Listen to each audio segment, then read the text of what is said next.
Alright, नमस्ते आप सभी को। मेरा नाम आशीष है। मैं द वृक्ष और सहज फाउंडेशन की तरफ से आपका स्वागत करता हूं।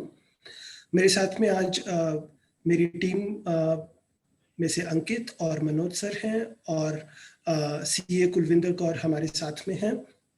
जैसा कि इस प्रोग्राम का उद्देश्य है, हम लोग लीगल सहायता के ऊपर बात करने वाले हैं। आप सभी लोगों ने बहुत सारे सवाल सबमिट किए हैं अपने रजिस्ट्रेशन के दौरान।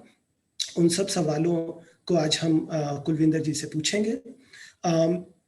तो मैं आपको थोड़ा सा लॉजिस्टिक्स के बारे में बताता हूं और उसके बाद अंकित और कुलविंदर सवालों और जवाबों का सिलसिला शुरू करेंगे। हम लगभग 60 मिनट तक या उससे कम, अगर जल्दी खत्म हुआ तो आपके ऑलरेडी दिए गए सवालों को कुलविंदर जी से पूछेंगे। बेसिकली अंकित वो सवाल पूछेंगे और एक बार वो सवाल खत्म होने के बाद अगले 30 से 45 मिनट तक आप सभी लोगों को डायरेक्ट सवाल जवाब करने का मौका मिलेगा कुलविंदर जी के साथ। ऑलराइट, इस पूरे के पूरे वार्तालाप के दौरान अगर हम बेसिकली दोनों भाषाओं का इस्तेमाल करेंगे, हिंदी और इंग्लिश मिक्स चलेंगे हम लोग।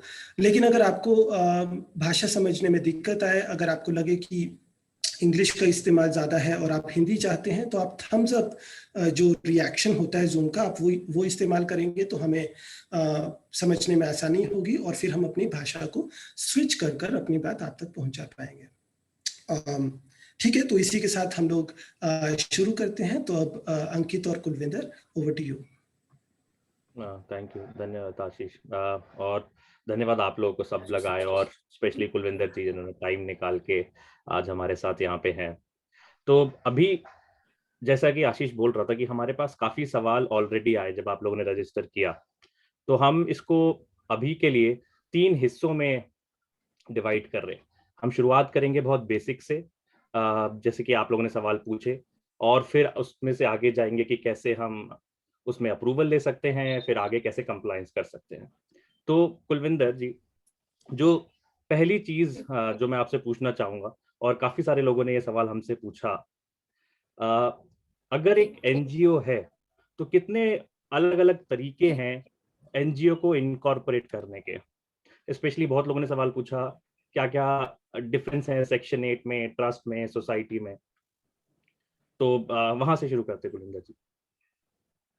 ठीक है, अगर मैं शुरुआत करूं तो एनजीओ यानी नॉन गवर्नमेंट ऑर्गेनाइजेशन, जिसको हम एनपीओ भी कहते हैं, नॉन प्रॉफिट ऑर्गेनाइजेशन। तो शॉर्ट में कहें तो एनजीओ या एनपीओ टर्मिनोलॉजी हम यूज करेंगे। एनजीओ या एनपीओ 3 तरह से फॉर्म हो सकते हैं। पहला है ट्रस्ट, दूसरा है सोसाइटी और तीसरा है सेक्शन 8 कंपनीज एक्ट का। मैं शुरुआत करूंगी ट्रस्ट से। ट्रस्ट होती क्या है उसको समझने के लिए मैं आपको 3 चीजों को समझाऊंगी। पहले, ट्रस्ट में एक शब्द यूज होता है सेटलर या क्रिएटर। सेटलर या क्रिएटर वो होता है जो ट्रस्ट बनाने का इच्छुक है, जो ट्रस्ट बनाना चाहता है। एक होता है और एक होती है ट्रस्टीज। ट्रस्ट क्रिएटर जो ट्रस्ट क्रिएट करना चाहता है वो अपनी कुछ प्रॉपर्टी ट्रस्टीज को दे देगा ट्रस्ट के काम के लिए। प्रॉपर्टी का यहाँ मतलब होगा कैश, कुछ भी अमाउंट हो सकता है, कोई प्रॉपर्टी जो मूवेबल हो, जो इमूवेबल हो, या कोई भी असेट अगर वो संस्था को देना चाहता है ट्रस्ट के काम के लिए। तो जैसे मैंने शुरुआत करी, ट्रस्ट में एक सेटलर क्रिएटर जो ट्रस्ट बनाना चाहता है वो कुछ ग्रुप ऑफ पर्संस, जिनको हम ट्रस्टीज कहेंगे, उनके साथ एक ट्रस्ट बनाना शुरू करेगा। ट्रस्ट बनाने का मकसद क्या होगा? वो कहता है trust for the benefit of beneficiaries. For the benefit of beneficiaries का मतलब होगा for the benefit of someone. अब वो समवन क्या है वो उसके ऑब्जेक्ट्स में डिस्क्राइब होगा। हम ट्रस्ट का किस काम से, किस ऑब्जेक्ट से हम उसका काम करना चाहते हैं। जैसे हम कहें ट्रस्ट काम कर सकता है किस ऑब्जेक्ट से, हम गरीबों के लिए कर सकते हैं, पॉवर्टी के लिए, एजुकेशन के लिए कर सकते हैं, मेडिकल के लिए कर सकते हैं, फॉर रिलीफ ऑफ पुअर कर सकते हैं। हमारे जो ये एंशिएंट इंस्ट्रूमेंट्स होते हैं, एंशिएंट मॉन्यूमेंट्स होते हैं, उनके बचाव के लिए हम कोई भी ट्रस्ट बना सकते हैं। ट्रस्ट क्या, कोई भी सोसाइटी या हमारी सेक्शन 8 की कंपनी बना सकते हैं। तो ट्रस्ट जैसे मैं मैंने आपको बताया कि ट्रस्ट में होते हैं ट्रस्टीज। ट्रस्ट बनाने के लिए कम से कम 2 लोगों की जरूरत पड़ती है। 2 लोग ट्रस्ट बना सकते हैं। एक क्रिएटर होगा, एक क्रिएटर ट्रस्टी भी कहलाया जा सकता है। साथ में उस ट्रस्ट में एक और ट्रस्टी को जोड़ने की जरूरत पड़ेगी। ट्रस्ट हमारे 2 रूप से हो सकते हैं। एक हमारा पब्लिक ट्रस्ट हो सकता है, एक प्राइवेट ट्रस्ट हो सकता है। प्राइवेट ट्रस्ट का मतलब हो जाएगा अगर आप ट्रस्ट बना रहे हैं for the benefit of particular person, किसी एक बंदे की सहायता के लिए। जैसे कि मैं एग्जांपल साइट करूं तो suppose property they the for the benefit of minor grand daughter. इस केस में जो मैंने मिस्टर पी बताया, मिस्टर पी होंगे सेटलर जो ये डीड बनाना चाहते हैं। मिस्टर क्यू होंगे ट्रस्टी और हमारे केस में माइनर ग्रैंड डॉटर होगी बेनिफिशियरी। तो जैसे कि मैंने अपने शुरुआत में डेफिनेशन में कहा था ट्रस्ट का मतलब क्या है, मैंने कहा ट्रस्ट का मतलब होगा कोई भी सेटलर क्रिएटर ट्रस्टीज के साथ किसी पर्सन के बेनिफिट के लिए काम करना चाहता है। तो मिस्टर पी मिस्टर क्यू के साथ काम करना चाहते हैं for the benefit of minor granddaughter are. तो वो कुलविंदर जी आपका थोड़ा सा वो लैग आ रहा है। अगर हम कहलाया जाएगा प्राइवेट ट्रस्ट। उसी कुलविंदर तरह से जी एक होता है हमारा पब्लिक ट्रस्ट। ठीक, आई थिंक एक लैग आ रहा है, तो मे बी एक बार वीडियो बंद करके ट्राई करें तो शायद ज्यादा, हाँ वो जी, थोड़ा हाँ सा जी। बीच में। हाँ ठीक ठीक। अब देखिए, हाँ मैं अभी आ तो रहा, बीच बीच में थोड़ा अटक रहा है। अभी फिर शुरू। हाँ सॉरी, फिर शुरू। हाँ बोलिए। रिपीट कर, अब मुझे रिपीट करने की जरूरत है जो मैंने कहा अभी तक, जो समझाया। नहीं नहीं, आप आगे बढ़ सकते हैं। आप हाँ जी, हाँ जी ठीक। मैं बता रही थी कि तुम्हारे 2 तरह के ट्रस्ट है। आगे बढ़ते हुए आपको पब्लिक ट्रस्ट के बारे में बता रही हूँ। प्राइवेट ट्रस्ट जो था वो मैंने बताया था for the benefit of particular person. Private trust आप कह सकते हैं for the benefit of some family member, तब बनता है प्राइवेट ट्रस्ट। वैसे ही पब्लिक ट्रस्ट होता है for the benefit of public, जैसे कि नाम सजेस्ट करता है पब्लिक ट्रस्ट। तो जैसे कि मैं एग्जांपल में अगर कोट करूं, सपोज मैं एक क्रिएटर हूं, मैं तो 2 या 2 से ज्यादा लोगों के साथ ट्रस्टीज को लेके किसी काम के लिए एक ट्रस्ट बना दूंगी। तो पब्लिक ट्रस्ट में जिसके लिए ऑफ पब्लिक होगा। अब यहाँ पे पब्लिक का मतलब मैंने आपको पहले ही बताया, बेनिफिट पब्लिक का मतलब हो गया हमारी जो जनरल हमारे लोग होते हैं। तो ये काम हमारा मेडिकल के लिए भी हो सकता है। हमारे पास ये जो ये होते हैं फॉरेस्ट वगैरह होते हैं, इनके लिए भी हम ट्रस्ट को फॉर्म कर सकते हैं। ट्रस्ट बनाने के लिए हमें एक ट्रस्ट शीट एग्जीक्यूट करनी पड़ती है। ये ट्रस्ट शीट हमारे पास हम कोर्ट में जाके एग्जीक्यूट करवा सकते हैं। ठीक है। ट्रस्ट शीट को नॉर्मली हमें नोटराइज करवाना होता है और हमारी ट्रस्ट शीट बन जाती है। ट्रस्ट शीट में जो लिखा जाता है उसमें लिखा जाता है कि ट्रस्ट का सेटलर कौन होगा, क्रिएटर कौन होगा, नहीं है। ट्रस्ट के ट्रस्टीज की पावर क्या क्या होगी, ट्रस्ट और हम ट्रस्ट हमारा किस काम के लिए शुरुआत की गई है। ट्रस्ट शीट में ये भी लिखा, ट्रस्ट शीट हमारे पास जैसे मैंने आपको बताया एक नॉर्मल से स्टैम्प पेपर पे बन जाती है। आप कोर्ट में जाके उसको आप करवा सकते हैं। जो ट्रस्ट होता लगता है या स्टैम्प कॉस्ट लगती है वो डिपेंड करती है स्टेट टू स्टेट। वो डिपेंड करेगा कि हमारी जो हर स्टेट की स्टैम्प ड्यूटी होगी वो चार्ज होगी, जो कि बहुत नॉमिनल होती है, 4 to 5% of the property. Property वही जो मैंने आपको इनिशियली डिस्क्राइब करा था। प्रॉपर्टी का मतलब होगा कुछ भी कैश जो कि सेटलर ने दिया है, या कोई भी इमूवेबल प्रॉपर्टी या कोई भी एसेट जो उसने कंट्रीब्यूट किया है। अगर उसकी वैल्यू 1000 रुपीज से कम होगी तो वो कहता है मिनिमम आपको स्टैम्प ड्यूटी कॉस्ट 1000 रुपीज तो पे करनी पड़ेगी। तो अगर मैं इसको शॉर्ट में कहूँ तो ट्रस्ट एक ऐसी संस्था है जो हमारे सबसे नॉमिनल कॉस्ट में बन जाएगी, जिसकी अमाउंट 1000 रुपीज होगी। मिनिमम कॉस्ट उसकी 1000 रुपीज होगी। ठीक। इसमें हमें और भी ट्रस्ट में हमें और भी कोई कंप्लायंस करने की जरूरत नहीं होती, सिर्फ हमें यही है एक नॉर्मल स्टैम्प पेपर पे ट्रस्ट डीड को एग्जीक्यूट करना है। ठीक। आप ट्रस्ट को लेके अगर मुझसे कुछ स्पेसिफिकली पूछना चाहते हैं तो आप उसको मुझे बताएं, नहीं तो फिर मैं आके आपको सोसाइटी के बारे में बताती हूँ। बस एक छोटा सा सवाल है इसमें, ये आपने जो ट्रस्ट का ये जो पूरा प्रक्रिया बताई, इसमें लगभग समय कितना लगता है, या फिर ये स्टेट पर डिपेंड करता है?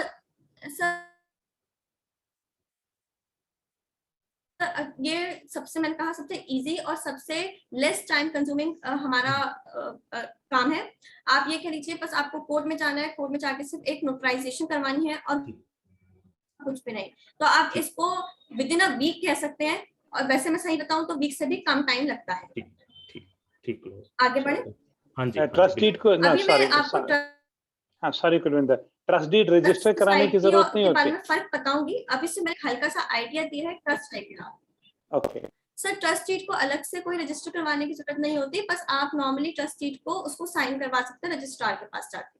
ओके, इसमें भी एक बात और कि एक ही मेंबर, एक ही फैमिली के दोनों ट्रस्टी मेंबर हो सकते हैं? हाँ जी सर, हो सकते हैं। अगर आप प्राइवेट ट्रस्ट बना रहे हैं, अगर आप पब्लिक ट्रस्ट भी बना रहे हैं तभी भी कोई दिक्कत नहीं है। अगर पब्लिक ट्रस्ट बना रहे हैं, हस्बैंड वाइफ ब्रदर मैंने आपको सिस्टर, बताया कि वो for the benefit of family है। हाँ हाँ वो तो ठीक है, पर जो पब्लिक ट्रस्ट अगर हम बनाना चाहते हैं तो उसके अंदर हस्बैंड वाइफ या सिस्टर ब्रदर ये ट्रस्टी हो सकते हैं? ओके ओके सर बिल्कुल हो सकते हैं, पर उसे काम फिर for the benefit of family member नहीं करना, for the benefit of community करना है, for the benefit of society करना है उस ट्रस्ट को काम।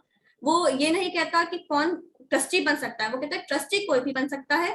अगर ट्रस्ट काम करेगी फॉर बेनिफिट ऑफ फैमिली तो वो प्राइवेट ट्रस्ट कहलाएगा, अगर ट्रस्ट काम करेगी for the benefit of people तो वो पब्लिक ट्रस्ट कहलाएगा। Okay okay, thank you Kulvinder. ठीक है, आगे बढ़ सकते हैं जी। अंकित जी, हम आगे बढ़ सकते हैं? हाँ जी बिल्कुल।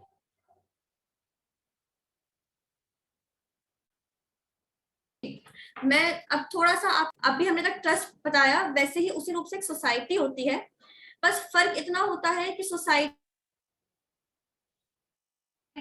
सोसाइटी रजिस्ट्रेशन एक्ट से कवर्ड होती है।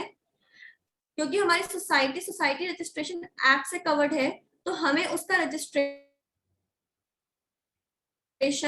कोर्ट में ना करवा के रजिस्ट्रार ऑफ सोसाइटी में करवाना पड़ता है। अच्छा। ट्रस्ट और सोसाइटी की अगर मीनिंग के बात करें, उन दोनों में फर्क क्या है, तो उस सोसाइटी में अपनी कोई डेफिनेशन नहीं होती।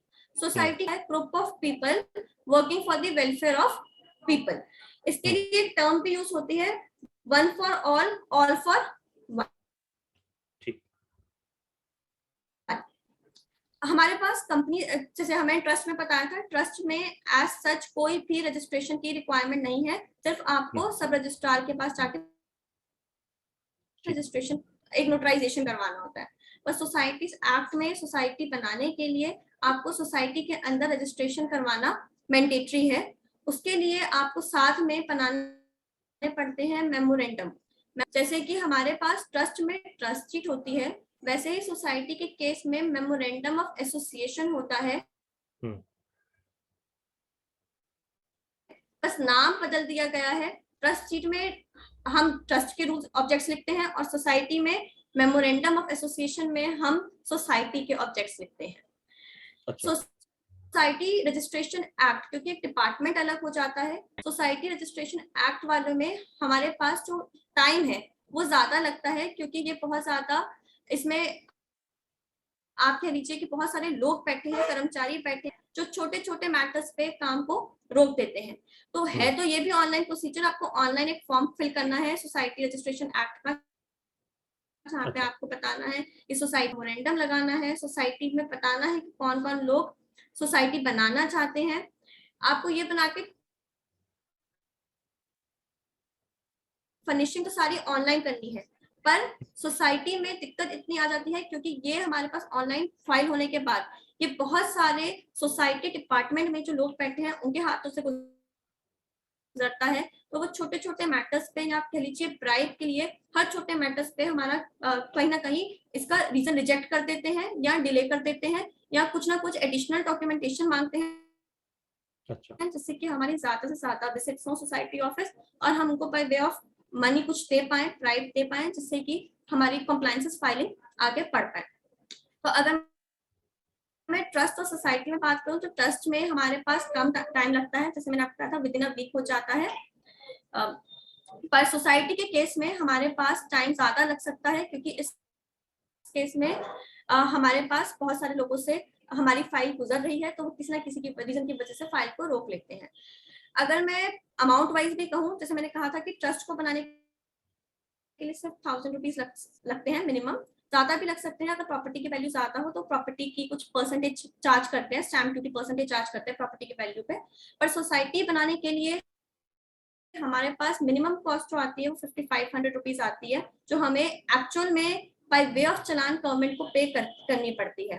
पर इसके अलावा अगर वो कुछ प्राइस चार्ज करते हैं, अंडर द टेबल कुछ अमाउंट चार्ज करते हैं, वो कुछ भी अमाउंट हो सकता है, और हमें अपनी फाइलिंग कितनी जल्दी कंप्लीट करवानी है, कितनी फास्टली अपनी सोसाइटी फॉर्म करनी है, उस पर भी डिपेंड करता है। सपोज मैं चाहती हूँ कि मेरी with in a month form हो जाए, सारी फाइलिंग फटाफट करवानी है, तो मुझे अंडर द टेबल कुछ ना कुछ पैसे देने पड़ते हैं, जिसकी वजह से मेरे पास सोसाइटी में कॉस्ट बढ़ जाती है इन कंपैरिजन टू दी। लोग होते हैं इसमें कम से कम 7 लोगों की जरूरत होती है, 7 लोगों से कम नहीं हो सकते अगर हमें ओके, सोसाइटी बनानी है। ट्रस्ट में सिर्फ 2 लोगों की जरूरत होती है, सोसाइटी में हमें 7 लोगों की जरूरत होती है। फिर से कोई रिश्तेदारी वो 7 लोगों में ना हो, कोई फर्क नहीं पड़ता, बस आपको सोसाइटी बनाने के लिए 7 लोगों की जरूरत है। सोसाइटी के अगर मैं रजिस्ट्रेशन की बात करूं, मैंने आपको बताया कि ऑनलाइन पोर्टल है, ये ऑनलाइन पोर्टल हर स्टेट का होता है, देहरादून का अलग होगा, हिमाचल का, उत्तराखंड का अलग होगा, हिमाचल का अलग होगा, तो ये स्टेट वाइज डिपेंड करेगा। तो प्रोसीजरली जो उसमें फर्निशिंग होती है डॉक्यूमेंट्स की, उसमें फिर से वही होता है कि हमें लिस्ट ऑफ मेंबर्स देने होते हैं, वही 7 मेंबर्स जो मैंने आपको बताया, जो सोसाइटी जिन्होंने फॉर्म करी है उनका आपको बेसिक डॉक्यूमेंट्स, पैन, आधार, नाम, ये सब देना पड़ता है हमें मेमोरेंडम ऑफ जो मेमोरेंडम बनाए गए हैं सोसाइटी के, हमें वो फर्निश करने पड़ते हैं। मैंने ऑनलाइन चलान की बात आपको बताई थी कि इसमें फीस लगती है 5500 रुपीज, वो फर्निश करने पड़ते हैं। फिर आपका सोसाइटी का जो रजिस्टर्ड ऑफिस एड्रेस होता है, वो आपने जो रखा है उसके डॉक्यूमेंट, जैसे कि उसका इलेक्ट्रिसिटी बिल, वो फर्निश करना पड़ता है। और एनओसी का मतलब है नॉन ऑब्जेक्शन सर्टिफिकेट, जो हमें ऑब्टेन करना है उस प्रीमाइसेस के मालिक से, ओनर से, जिसकी हम प्रीमाइसेस का रजिस्टर्ड एड्रेस सोसाइटी के लिए यूज करेंगे। तो अगर मैं अभी तक समराइज करूं जो मैंने अभी तक कहा ट्रस्ट और सोसाइटी को, तो इसमें फर्क इतना रहेगा अभी तक कि ट्रस्ट जो फॉर्म हुई है, ट्रस्ट फॉर्म होती है इंडियन ट्रस्ट एक्ट के अंदर, और सोसाइटी फॉर्म होती है हमारी सोसाइटी रजिस्ट्रेशन एक्ट के अंदर। ट्रस्ट बनाने के लिए आपको कुछ नहीं, आपको कोर्ट जाना है, सब रजिस्ट्रार से मिलना है, रजिस्ट्रार से मिलना है, उसको पेपर्स को साइन करवाना है, नोटराइज करवाना है, और आपकी ट्रस्ट डीड फॉर्म हो जाएगी। सोसाइटी के लिए आपको रजिस्ट्रार ऑफ सोसाइटी में एक ऑनलाइन एप्लीकेशन फॉर्म देना है, फर्निश करना पड़ेगा। फिर उसके बाद उसको मैनुअली डॉक्यूमेंट्स हैंड ओवर करने पड़ेंगे जो आपने फाइलिंग करी है ऑनलाइन, प्लस आपको टाइम टू टाइम उनके कहने पे विजिट्स करनी पड़ेंगी, कुछ और सबमिशंस के लिए या किसी भी रीजन की वजह से वो अगर आपको बुलाते हैं। ट्रस्ट के लिए सिर्फ ट्रस्ट शीट चाहिए होती है, सोसाइटी के लिए हमें मेमोरेंडम चाहिए, मेमोरेंडम ऑफ सोसाइटी, जिसमें सोसाइटी के ऑब्जेक्ट्स लिखे जाएंगे। ट्रस्ट बनाने के लिए हमारी मिनिमम रिक्वायरमेंट 2 लोगों की होती है, सोसाइटी बनाने के लिए हमारे पास मिनिमम रिक्वायरमेंट 7 लोगों की होती है। मैक्सिमम कितने भी हो सकते हैं, कोई रिस्ट्रिक्शन नहीं है। बोर्ड ऑफ मैनेजमेंट होता है, यानी जो काम को संभालेंगे उनको हम ट्रस्टीज कहते हैं। सोसाइटी में हम इन्हीं लोगों को मेंबर्स ऑफ सोसाइटी कहते हैं या मैनेजिंग कमेटी कहते हैं।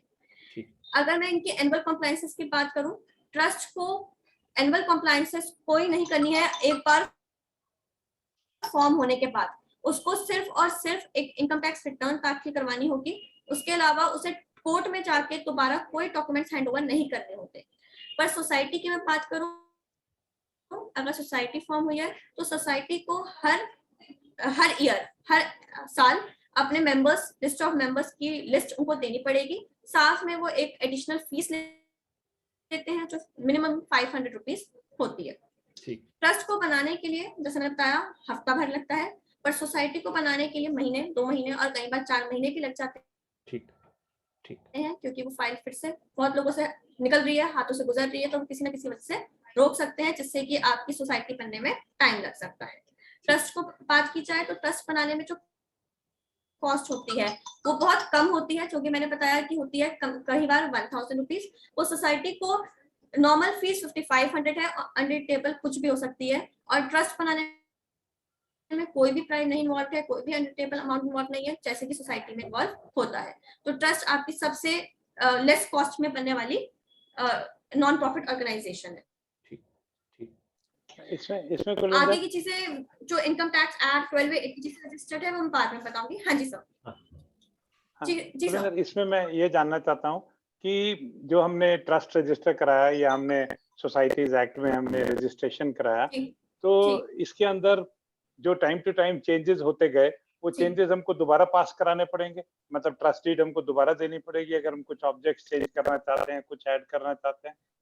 सर हम करना चाहें तो कर सकते हैं, ट्रस्ट डीड में भी कर सकते हैं और हम मेमोरेंडम में भी कर सकते हैं। पर फिर से वही चीज, हमारे पास इसको करने के लिए फिर से ये टाइम कंज्यूमिंग प्रोसेस है। ये फिर से वही ऑनलाइन पोर्टल के थ्रू फर्निशिंग होगी कि आप क्यों ऑब्जेक्ट चेंज करना चाहते हो, क्या ऑब्जेक्ट्स है नए वाले। फिर से वही लिस्ट ऑफ मेंबर्स दोबारा से लगेंगे, पुरानी जो आपकी मेमोरेंडम था सोसाइटी का वो लगेगा, फिर इसके मैनुअल डॉक्यूमेंट्स हैंड ओवर किए जाएंगे सोसाइटी को। फिर से वही एक लंबा इसमें प्रोसेस चलेगा जो कि बहुत सारा टाइम डिमांड करेगा। कुलविंदर, अवेलेबिलिटी ऑफ नेम का भी पहले हमको देखना पड़ेगा। एक ही नाम के ट्रस्ट, एक ही नाम की सोसाइटी 4 बन गई। अगर मैं नेम की बात करूं तो ट्रस्ट में तो अवेलेबिलिटी ऑफ नेम में कोई दिक्कत नहीं होती, पर सोसाइटी में अवेलेबिलिटी ऑफ नेम में कभी कभी दिक्कत आ सकती है। इनिशियली जैसे आपने फाइलिंग करी, वो वहां पे प्रॉम्प्ट नहीं करेगा कि कोई और सोसाइटी इसी नाम से फॉर्म्ड है, वो ऐसा नहीं बताएगा आपको। इनिशियली सोसाइटी जब आपने बनाई, आप लिख दोगे कि सोसाइटी इस नाम से बन गई, सोसाइटी के ऑब्जेक्ट्स ये हैं। पर जब सोसाइटी के पेपर्स जाएंगे डिपार्टमेंट में, रजिस्ट्रार ऑफ सोसाइटी के पास, तब वो इस रीजन की वजह से रोक सकता है या वो रिजेक्ट कर सकता है ये कह के कि आपका नाम सिमिलर है किसी और सोसाइटी के साथ। वो उस बेसिस पे रिजेक्शन दे सकता है, पर वो इनिशियल स्टेजेस पे प्रॉम्प्ट नहीं करता कि ये नेम पहले ही रिजर्व्ड है तो आप इस नाम से सोसाइटी फॉर्म ना करें। तो हम पहले भी 2-3 नाम दे सकते हैं कि अगर मान लीजिए ये नहीं हो तो ये नाम दे दीजिए, ये नहीं हो तो ये नाम दे दीजिए, या वो बाद में बताएंगे? फिर से एक वो फिर ये कर सकता है, जैसे आपने नाम की बात करी कि नाम में दिक्कत आ जाती है, तो फिर वही है, वो हमें फिर से कहेगा आप दोबारा रीअप्लाई करो एग्जिस्टिंग फॉर्म के साथ नए नाम में। आपने कुलविंदर बीच में आपने थोड़ा सा इसके बारे में बात की थी, लेकिन जैसे ट्रस्ट में भी और सोसाइटी में भी स्टेट टू स्टेट वेरिएशन हो सकते हैं क्या? मतलब दोनों में टाइमलाइंस में एज वेल एज जितना इनका कॉस्ट आता है। ट्रस्ट में सिर्फ फर्क इतना रहेगा state to state, percentage of stamp duty का। अच्छा। पर अगर मैं सोसाइटी में कहूँ, सोसाइटी के प्रोसीजरली अलग अलग प्रोसेस तो यही रहेगा। अब टाइम कॉन्स्टेंट्स को लेके डिपेंड करता है, हो सकता है कि सोसाइटी किसी स्टेट में टाइम इतना कंज्यूम ना होता हो, पर देहरादून में, उत्तराखंड में अगर मैं बात करूँ तो ये अच्छा खासा 2 या 3 महीने का टाइम प्रोसेस होता है सोसाइटी फॉर्म करने के लिए। ठीक है। और एक और सवाल गुरुजी जी, जैसे अभी जो हम बात कर रहे हैं उससे ये लग रहा है कि ट्रस्ट बनाना आसान है कंपेयर टू सोसाइटी। तो सोसाइटी के मतलब कुछ ऐसे फायदे भी हैं सोसाइटी बनने के जिसकी वजह से लोग सोसाइटी बनवाना चाहते हैं? सर एज सच स्पेसिफिकली हाँ जी नहीं, वही क्वेश्चन, सोसाइटी के कुछ फायदे हैं कि जिसकी वजह से लोग सोसाइटी बनवाना चाहेंगे रादर देन ट्रस्ट, जो कि लग रहा है थोड़ा आसान प्रोसेस है। एज सच कुछ नहीं, मतलब मैं ऐसा नहीं कहूंगी कुछ स्पेसिफिकली, बस ये मैं बेनिफिट्स में यही कहूंगी ट्रस्ट बनाना इजी है, सोसाइटी बनाना थोड़ा सा टाइम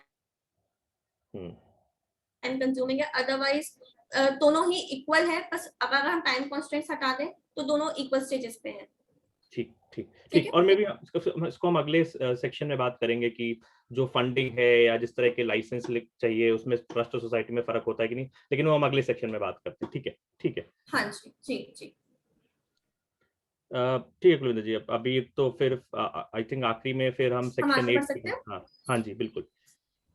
हाँ जी, जी। मैं सेक्शन 8 के ऊपर आ रही हूँ। सेक्शन 8 हम सेक्शन 8 से मतलब कह रहे हैं सेक्शन 8 कंपनी की तरह एक कंपनी होगी जो फॉर्म होगी। जो हम पहले कह रहे थे कोई संस्था, कोई नॉन प्रॉफिट ऑर्गेनाइजेशन ट्रस्ट की तरह बन रही है या कोई नॉन प्रॉफिट ऑर्गेनाइजेशन सोसाइटी की तरह बन रही है, अब हम बस ये कह रहे हैं नॉन प्रॉफिट ऑर्गेनाइजेशन कंपनी के रूप में बन रही है। अगर हम कहें नॉन प्रॉफिट ऑर्गेनाइजेशन कंपनी के रूप में बन रही है तो हम उसे कहेंगे सेक्शन 8 कंपनी। सेक्शन 8 एक कंपनीज एक्ट 2013 कंपनीज एक्ट का एक सेक्शन है जिसकी वजह से जो कहती है जो नॉन प्रॉफिट ऑर्गेनाइजेशन से डील करती है, इसलिए उसने उसको नाम दे दिया है सेक्शन 8 कंपनीज। इसकी ट्रस्ट की, अपने सोसाइटी की और कंपनीज की। हमारे पास सबसे ज्यादा अमाउंट इन्वॉल्व और टाइम इन्वॉल्व होता है कंपनीज में, ट्रस्ट से भी ज्यादा, सोसाइटी से भी ज्यादा, कंपनी से, हम ट्रस्ट और सोसाइटी दोनों से ज्यादा। कंपनीज एक्ट में इनिशियली तो बनाना कंपनी को बहुत इजी है, बहुत इजीली फॉर्म हो जाती है, पर कंपनीज सेक्शन 8 कंपनीज को अपने आगे कंटिन्यू करना, आगे मैनेज करना बहुत टाइम कंज्यूमिंग होता है। इसमें गवर्नमेंट ने हर बार अलग अलग फाइलें निकाल देती है, कुछ ना कुछ एनुअली, जो हमारी एडिशनल कॉस्ट इन्वॉल्व करती है, जो कि बहुत ज्यादा हाई होती है in comparison with trust and society. जो हमारी सेक्शन 8 की कंपनीज होती है उनका ऑब्जेक्ट भी वही होता है कि for the welfare of the society उन्हें अगर काम करना है तो हमारे पास सोसाइटी फॉर्म हो जाती है, सॉरी कंपनीज फॉर्म हो जाती है।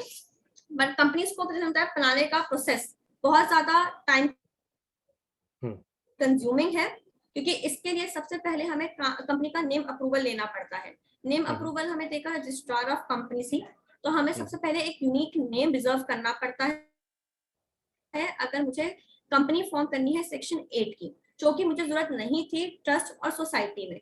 ट्रस्ट में तो नाम की कोई दिक्कत ही नहीं होती, सोसाइटी में भी ज्यादातर नहीं होती, पर सोसाइटी में कई बार रिजेक्शन आ जाता है अगर आपका नेम बहुत ज्यादा सिमिलर हो किसी और के साथ। पर अगर मैं बात करूं सेक्शन 8 कंपनीज के लिए, सेक्शन 8 के लिए मैंडेटरी पहली रिक्वायरमेंट है, अगर आपको कंपनी फॉर्म करनी है जिसका ऑब्जेक्ट है for the welfare of the society, तो आपको उस सेक्शन 8 कंपनी फॉर्म करने के लिए पहले एक यूनिक नेम रिजर्व करना है। यूनिक नेम रिजर्व करने के लिए आपको कंपनी का नाम और ब्रीफ डिस्क्रिप्शन ऑफ ऑब्जेक्ट्स देने पड़ते हैं, जो आपको ऑनलाइन फीस 1000 रुपीज होती है उसके साथ सबमिट करना पड़ता है। उसमें डिपार्टमेंट उसे रिजेक्ट भी कर सकता है, अप्रूव भी कर सकता है, और आपको रीसबमिशन भी दे सकता है। रीसबमिशन वो तब देगा अगर उसे कहेगा आपको ऑब्जेक्ट्स बहुत ज्यादा सिमिलर था दूसरे किसी कंपनी के साथ, तो वो आपको रीसबमिशन के लिए मार्क कर देगा और वो आपको एक और मौका देगा एक नया नाम कंपनी के लिए बनाने के लिए। हमारे पास कंपनी बनाने के लिए सबसे पहली रिक्वायरमेंट ये होती है कि नाम रिजर्व करने के बाद आपको कंपनी के मेमोरेंडम और आर्टिकल्स ऑफ एसोसिएशन बनाने होते हैं। जैसे मैंने ट्रस्ट में आपको ट्रस्ट डीड के बारे में बताया था, सोसाइटी में मैंने आपको memorandum of rules and regulation of society के बारे में बताया था, वैसे ही हमारे पास कंपनीज बनाने के लिए मेमोरेंडम ऑफ एसोसिएशन और आर्टिकल्स ऑफ एसोसिएशन होते हैं। तीनों ही सेम नाम है, बस नाम बदल दिए गए हैं। एक जगह ट्रस्ट डीड दे दिया, एक जगह memorandum of rules and regulation दे दिया, और एक जगह मेमोरेंडम ऑफ एसोसिएशन और आर्टिकल ऑफ एसोसिएशन दे दिया। मेमोरेंडम ऑफ एसोसिएशन में एंटायरली कंपनी के ऑब्जेक्ट्स आ जाते हैं, और आर्टिकल्स ऑफ एसोसिएशन में हमारे पास आ जाता है कि कंपनी किस किस तरह से काम करेगी, या जो कंपनी में लोग होंगे वो किस किस तरह से वर्क को एग्जीक्यूट करेंगे। हमें कंपनी बनाने के लिए मिनिमम 2 डायरेक्टर्स की जरूरत होती है। हमारी ये जो कंपनी है, क्योंकि ये नॉन प्रॉफिट ऑर्गेनाइजेशन है, ये इसीलिए हमें ऑप्शन देती है आप कंपनी बिना कुछ पैसा लगाए, without involving any share capital, यानी कोई कंपनी में अगर पैसा नहीं भी लगाना चाहता उसके बिना भी कंपनी वो फॉर्म हो जाती है। हमारे पास इसमें कंपनी सेक्शन 8 जो कंपनीज है ये एंटायरली रजिस्ट्रार ऑफ कंपनीज से गवर्न होती है, और इसमें जो बोर्ड होता है जो कंपनी की देखभाल करता है, कंपनी जिसके नाम पे, कंपनी जिसके अंडर चलती है, उसको हम बोर्ड ऑफ डायरेक्टर्स कहते हैं। तो अगर मैं इसमें समराइज करूं इसको, तो सेक्शन 8 कंपनीज क्या है? सेक्शन 8 कंपनीज वो कंपनीज हैं जो कि नॉन प्रॉफिट ऑर्गेनाइजेशन की तरह काम करना चाहती हैं। वह नॉन प्रॉफिट ऑर्गेनाइजेशन को कंपनीज एक्ट में एक नेम ऑब्टेन करना है, यूनिक नेम ऑब्जर्व करना है। अगर वो यूनिक नेम अप्रूव हो जाता है तो उसे उसी नाम के साथ मेमोरेंडम और आर्टिकल्स ऑफ एसोसिएशन बनाने हैं। कम से कम अपनी कंपनी में 2 लोगों को जोड़ना है। कंपनी बिना पैसा इन्वॉल्व करे भी, बिना 1 रुपया लगाए भी कंपनी फॉर्म हो सकती है। जो ऑनलाइन फीस सबमिट होनी है वो तो होनी है, उसको नहीं, वो तो ऑनलाइन गवर्नमेंट की फीस है, पर किसी को कोई पैसा इन्वेस्ट करने की जरूरत नहीं है। कंपनी फॉर्म करने में जो यूजुअल टाइम प्रोसीजर होता है वो हमारा 1 मंथ होता है। विद इन अ मंथ हमें ये अप्रूवल आ जाते हैं। और इसमें compliance comparatively in comparison to the trust and society बहुत ज्यादा होती है। इसमें साथ ही साथ आप compliances के साथ साथ जो हमारी ईयरली जो डेली compliances होती है वो भी पड़ जाती हैं। बुक्स ऑफ अकाउंट्स मेंटेन करने की रिक्वायरमेंट तो तीनों में ही है। तीनों को ही बुक्स ऑफ अकाउंट्स मेंटेन करने की रिक्वायरमेंट होती है। तीनों को ही ऑडिट भी करवाने की जरूरत पड़ेगी।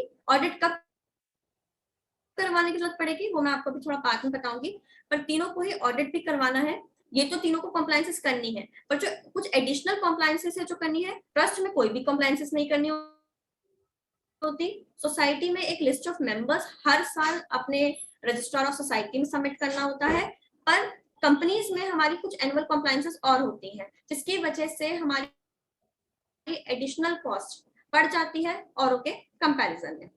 अगर मैं बात करूं तीनों में फायदेमंद क्या है, अभी तक तो हमें यही नजर आ रहा है कि कंपनी बनाने में पैसा बहुत इन्वॉल्व है, कंपनी बनाने में टाइम बहुत इन्वॉल्व है, सोसाइटी बनाने में बहुत टाइम इन्वॉल्व है, और ट्रस्ट के मुकाबले पैसा बहुत इन्वॉल्व है। पर सबसे ज्यादा फायदेमंद अगर हम कहें तो वैसे कंपनी होती है।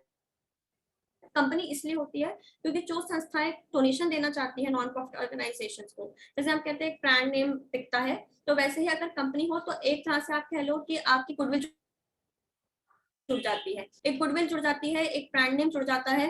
तो जो हमारी ऑर्गेनाइजेशंस हैं, जितनी भी बड़ी ऑर्गेनाइजेशंस हैं, वो प्रेफर करती हैं प्राइवेट कंपनीज को डोनेशन देना इन कंपैरिजन टू ट्रस्ट और सोसाइटी। ऐसा नहीं है कि ट्रस्ट और सोसाइटी को नहीं मिलती, पर फिर से वही बात है, एक ब्रांड नेम जैसे हम कहें कि टाटा का नाम दिखता है, वैसे ही यहाँ पे हम बात करें तो कंपनी का नाम दिखता है। कंपनीज को इन कंपैरिजन टू ट्रस्ट और सोसाइटी ज्यादा डोनेशंस मिल सकती हैं। ठीक है, अगर आप इन तीनों के बारे में कुछ बेसिक और कुछ जानना चाहते हैं तो आप प्लीज मुझे बताएं। नहीं कुंदन जी, ये तो आई थिंक ये तो ठीक है। अब आगे इसके बारे में, जैसे अभी आपने जो आखिरी में बोला, हमारा दूसरा सेक्शन भी उसी पे है, क्योंकि और ये कई लोगों का सवाल था कि जैसे हमें 12A और 80G अगर चाहिए अप्रूवल, स्पेशली डोनेशन के लिए, इनकम टैक्स के लिए, तो उसकी क्या प्रोसेस है, वो कैसे उसमें इन तीनों ट्रस्ट में, सोसाइटी में और सेक्शन 8 में क्या क्या मैं आपको इसके बारे में थोड़ी जानकारी देती हूँ। हाँ जी जी, सो जैसे कि मैंने आपको बताया कि ट्रस्ट है, सोसाइटी है और हमारा एक कंपनी है। मैंने कहा ट्रस्ट को ट्रस्टी के अंदर बन गई, सोसाइटी में रजिस्ट्रार ऑफ सोसाइटी में बन गई, और कंपनी मेरे पास रजिस्ट्रार ऑफ कंपनीज के अंडर बन गई। अब बात आती है इनकम टैक्स एक्ट की। इनकम टैक्स एक्ट तो शब्द इस्तेमाल करता है 12A और 80G। मैं इन तीनों को ट्रस्ट, सोसाइटी और कंपनी से जोड़ने से पहले जनरल मतलब समझाना चाहूंगी 12A है क्या और 80G है क्या। अगर मैं 12A की बात करूं तो 12A मिलता है ट्रस्ट को भी,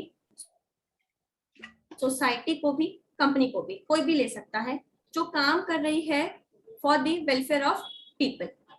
12A है क्या? 12A कहता है जो डोनेशन ट्रस्ट को, सोसाइटी को या कंपनी को रिसीव होगी वो पूरी की पूरी एग्जेम्प्ट हो जाएगी अगर उसके पास 12A का रजिस्ट्रेशन होता है। तो सपोज मैंने कोई ट्रस्ट बनाया, सपोज मैं कहती हूँ मैंने M&M कोई ट्रस्ट बनाया, M&M ट्रस्ट को 1 करोड़ रुपए रिसीव हुए, वो 1 करोड़ रुपए अगर उसको उसके ऊपर टैक्स नहीं पे करना है तो उसे कमिश्नर ऑफ इनकम टैक्स नाम होता है, जिससे उसे 12A का रजिस्ट्रेशन ऑब्टेन करना होता है। तो 12A रजिस्ट्रेशन सिंपल शब्दों में मतलब ये निकलेगा जिसको टैक्स, जिस ट्रस्ट को, जिस सोसाइटी को या जिस कंपनी को टैक्स नहीं पे करना है, जो डोनेशन उसे रिसीव हुई है या जो भी उसे इनकम अर्न होती है उसके ऊपर, तो वो 12A का रजिस्ट्रेशन के लिए अप्लाई करते कमिश्नर ऑफ इनकम टैक्स के लिए। तो चाहे ट्रस्ट हो, चाहे मेरा सोसाइटी हो, चाहे मेरी कंपनी हो, वो 12A का रजिस्ट्रेशन ले सकती है। 12A रजिस्ट्रेशन के लिए आपको एक ऑनलाइन फॉर्म फर्निश करना पड़ता है, इनकम टैक्स वेबसाइट पर अवेलेबल होता है, जो कि हम देते हैं कमिश्नर ऑफ इनकम टैक्स को। उसमें हम जनरल बेसिक डॉक्यूमेंटेशन लगाते हैं, जिसमें हम बताते हैं अगर ट्रस्ट है तो ट्रस्टीज कौन है, सोसाइटी है तो सोसाइटी के मेंबर्स कौन है, और कंपनी है तो कंपनी के डायरेक्टर्स कौन है।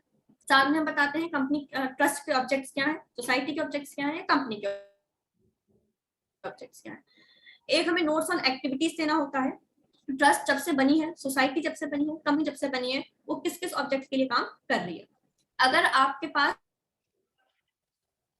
80G या 12A का रजिस्ट्रेशन कोई पहले ही था तो आपको वो भी फर्निश करना पड़ता है, नहीं था तो फर्स्ट टाइम है तो उस केस में आपको फर्निशिंग की रिक्वायरमेंट नहीं होती। तो अगर मैं 12A के बात करूं तो 12A का रजिस्ट्रेशन मैंने जैसे आपको बताया आपकी इनकम की एग्जेम्पशन के आपको आपकी इनकम एग्जेम्प्ट करने के लिए, इनकम पे टैक्स ना पे करने के लिए। अब मैं इसमें थोड़ा और जोड़ना चाहूंगी।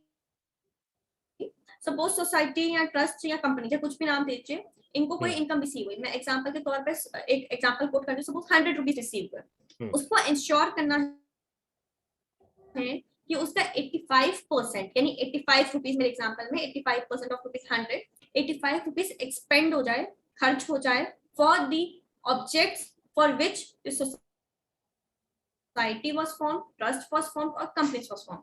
जिस ऑब्जेक्ट के लिए सोसाइटी बनी थी, ट्रस्ट बनी थी या कंपनी बनी थी, जो पैसे आए हैं, डोनेशन आई है, वो पैसा उस पर्पस के लिए खर्च भी होना चाहिए।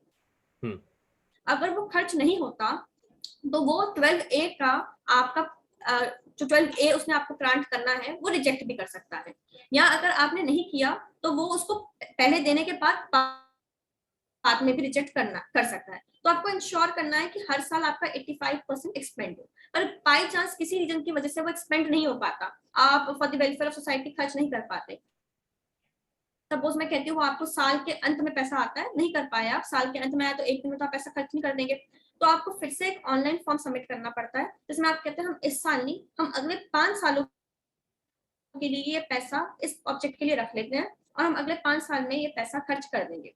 तो अगर मैं ये अगले 5 सालों तक पैसा खर्च कर लूं एक एप्लीकेशन सबमिट करके, तभी भी वो मुझे कहेगा कि आपकी इनकम पे कोई टैक्स नहीं लगेगा।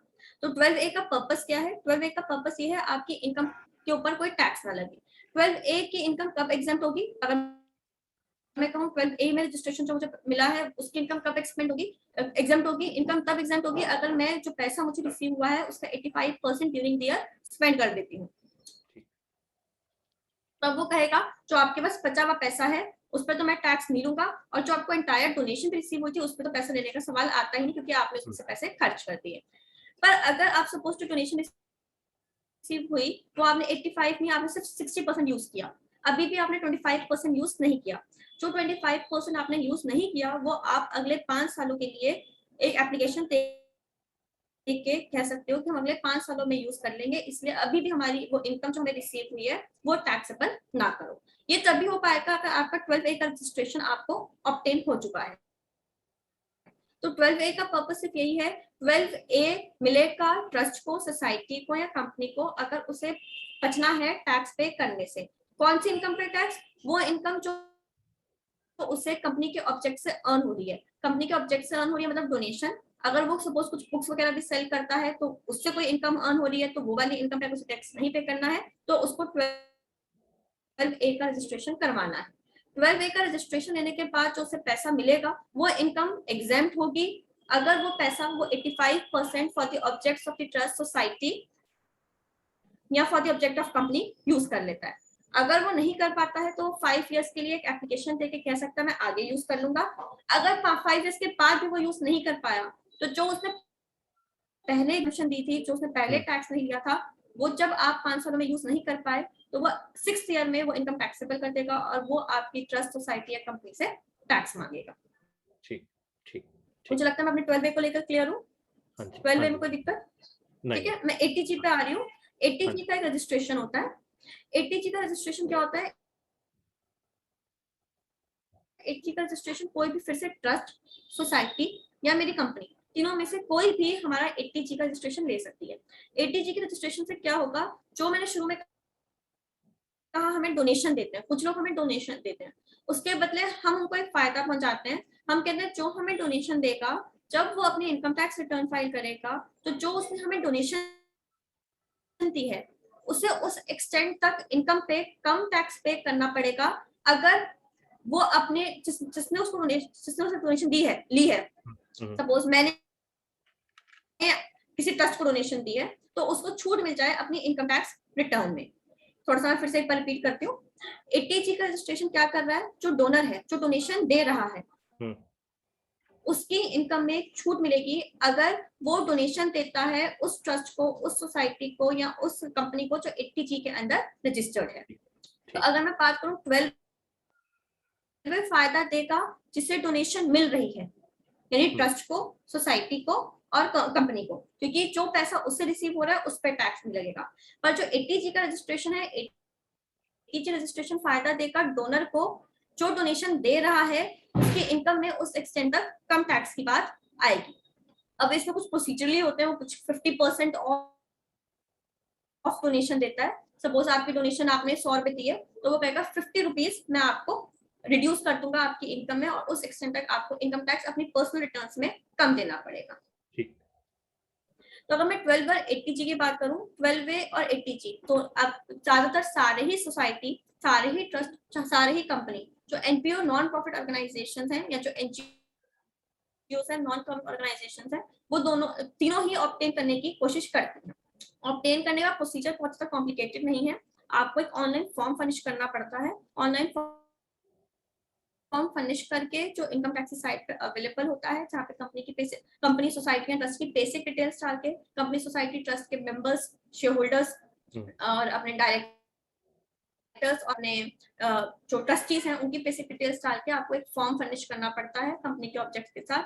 अगर commissioner of income tax satisfied होता है आपके ऑब्जेक्ट्स के लिए, उसे लगता है कि आप जिस पर्पस के लिए ट्रस्ट फॉर्म हुई है, कंपनी फॉर्म हुई है, सोसाइटी फॉर्म हुई है, उन्हीं पर्पस के लिए काम कर रहे हैं, तो वो आपको 12A 80G का रजिस्ट्रेशन ग्रांट कर देता है। तो एक सिंपल सी ऑनलाइन एप्लीकेशन है जो सबमिट करनी है इनकम टैक्स की वेबसाइट पे। 12A मिलेगा ट्रस्ट को, सोसाइटी को या मेरी नॉन कंपनी को, जिससे कि उसकी इनकम एग्जाम हो जाए। 80G मिलेगा जिसको जो डोनेशन दे रहा है, जिससे कि उसके इनकम टैक्स रिटर्न में उस एक्सटेंड तक कम टैक्स पे करना पड़े। तीनों को ही अगर मैं कंपैरिजन में बात करूं, तीनों को ही 12A 80G मिल जाता है। पर फिर से प्रेफर करते हैं कंपनीज को देना। फिर से वही ब्रांड नेम दिखता है तो कंपनीज को इजीली मिल जाता है 12A 80G। ऐसा नहीं है कि उनको नहीं मिलता, पर बस ये है कि नाम लिखने की वजह से उसका जल्दी इजीली ग्रांट हो जाता है। कुलविंदर, कोई ऐसा प्रोविजन भी है जिसमें डोनर को 100% टैक्स एग्जेम्पशन मिल जाए? जैसे 80G में आपने बोला 50। जी सब बिल्कुल ऐसा भी प्रोविजन होता है। मैंने बस 50% का कोट किया। एक्चुअली 100% ऑफ डोनेशन तब मिलती है, ये कुछ स्पेसिफिक इन्होंने नाम दे रखे हैं। अगर आप सेंट्रल गवर्नमेंट को डोनेशन दोगे तब वो कहता है, या स्टेट गवर्नमेंट को दोगे तब वो 100% ऑफ डोनेशन आपको डिडक्शन देता है। बाकी अगर वो सेंट्रल और स्टेट गवर्नमेंट नहीं होगी तो 50% ऑफ डोनेशन देता है। इसमें कुछ स्पेसिफिकली नाम बोल रखे हैं कि कुछ ट्रस्ट सोसाइटी के नाम कह लो या कुछ आप कह लो गवर्नमेंट ऑर्गेनाइजेशन के नाम दे रखे हैं। अगर आप उनको डोनेशन दोगे तब तो ये कहता है 100% होगा। और बाकी एक इसने अदर्स में कैटेगराइज कर दिया है। अदर्स में मतलब हो गया कोई भी जो नॉर्मल ट्रस्ट बनता है, जो 12A और 80G का रजिस्ट्रेशन लेके बैठा है, उसको दोगे तो आपको 50% मिलेगी। ओके, तो 80G का एग्जेम्पशन जो है वो फॉरेन डोनेशंस के ऊपर भी लागू रहेगा या विद इन द कंट्री है?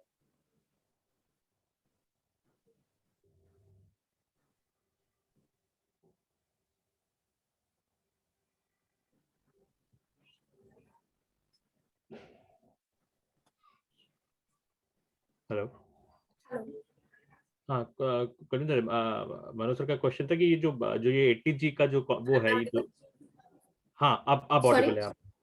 तो जी मनोज सर ये पूछ रहे थे कि जो ये 80G का है ये फॉरेन कंट्रीब्यूशन पे भी लागू होता है या फिर ये इंडियन कंट्रीब्यूशन पे ही है?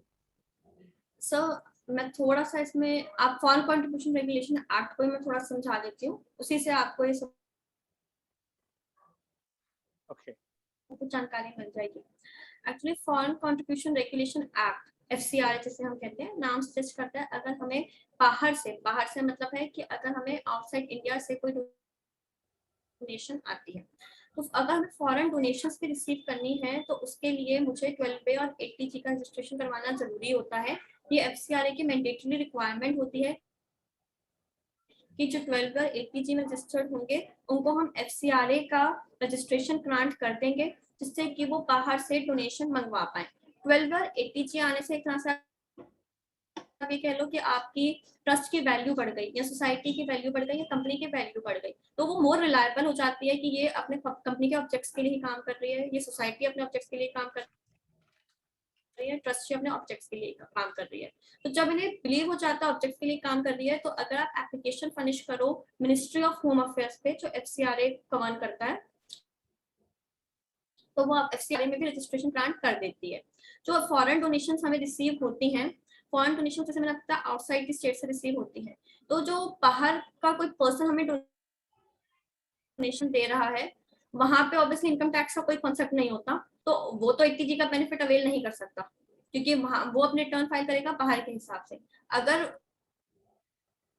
कोई रिटर्न फाइल करता है वो इंडियन होगा, जो यहाँ पे अपने इनकम टैक्स लॉस के हिसाब से रिटर्न फाइल कर रहा होगा, वो एलिजिबल होगा 80G का डिडक्शन अवेल करने के लिए, क्योंकि उसने डोनेशन दी है ट्रस्ट सोसाइटी को जो 12 80G में कवर्ड थी।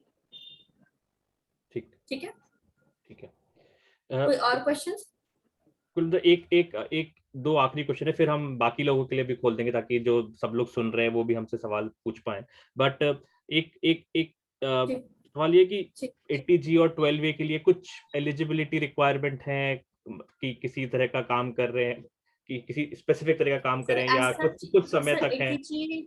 नहीं सर, एज सच कुछ नहीं होती क्राइटेरिया।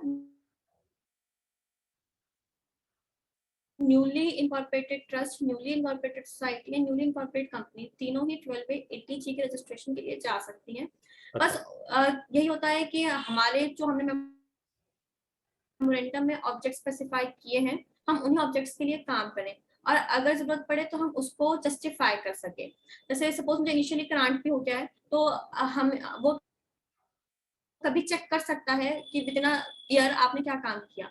अगर आपने उसके ऑब्जेक्ट्स के लिए काम नहीं किया तो वो रजिस्ट्रेशन आपका विड्रॉ कर लेगा। अब तो बल्कि 12 80G का रजिस्ट्रेशन बहुत इजी हो गया है, पहले तो ये बहुत रीजन की वजह से डिले हो जाता था, बहुत सारे रीजन पर रिजेक्ट हो जाता था और वो कहते हैं हम नहीं देंगे। पर अब नया कॉन्सेप्ट आया है फाइनेंस एक्ट 2021 से, यानी इस साल से, वो कहता है कि कोई भी न्यूली कॉर्पोरेटेड ट्रस्ट भी चाहे 10 साल पुराना ट्रस्ट हो, चाहे 50 साल पुराना ट्रस्ट हो, वो 12A 80G का रजिस्ट्रेशन ऑनलाइन फॉर्म फर्निश करे, उसको 3 सालों के लिए हम प्रोविजनल रजिस्ट्रेशन ग्रांट कर देंगे। 3 सालों के लिए वो प्रोविजनल रजिस्ट्रेशन ग्रांट कर देगा। आप 12A का डिडक्शन क्लेम कर पाएंगे, ट्रस्ट वगैरह डिडक्शन क्लेम कर पाएंगे, 80G में डोनर डिडक्शन क्लेम कर पाएगा। 3 साल बाद अगर उसे लगा कि आप काम, फिर से एक एप्लीकेशन जाएगी, 3 साल में उसे अगर लगा कि आप ऑब्जेक्ट्स के लिए काम नहीं कर रहे हो, तो जो उसने प्रोविजनल रजिस्ट्रेशन आपको ग्रांट किया है वो विड्रॉ हो जाएगा। इस समय अगर आप इस समय की बात करो तो 12A 80G इस समय इजीली हम ले पा रहे हैं, चाहे वो ट्रस्ट हो, सोसाइटी हो, चाहे कंपनी हो, जो हमें पिछले साल तक नहीं मिलता था। इस साल से ये प्रोसीजर सिंपल हो गया है। अगर आप अपने ऑब्जेक्ट्स के लिए काम कर रहे हो तो वो आप ऑब्जेक्ट्स के लिए एक्चुअली इनिशियली तो हम यही बोलते हैं काम कर रहे हैं, तो वो हमारे पे बिलीव कर लेगा और आपको 3 साल का प्रोविजनल रजिस्ट्रेशन ग्रांट कर देगा, इररिस्पेक्टिवली आप कर रहे हो या नहीं कर रहे हो। वो इनिशियली आपको इस समय फाइनेंस एक्ट 21 से आपको रजिस्ट्रेशन ग्रांट कर देगा। विड्रॉ कर सकता है वो अगर उसे लगे आप काम नहीं कर रहे हो अपने ऑब्जेक्ट्स के लिए। ठीक ठीक ठीक, थैंक यू कुलविंदर। अभी हम लोग अभी टाइम के हिसाब से आशीष, मेरे हिसाब से अभी हम लोग जो हम सबको सुन रहे हैं, हमारे साथ जो लोग मौजूद हैं, उनको कोई सवाल है जो आप कुलविंदर से पूछना चाहते हैं, जो अभी हमने डिस्कस किया उसके बारे में या कुछ और किसी चीज के बारे में, तो आप अभी अपना हाथ उठा के पूछ सकते हैं।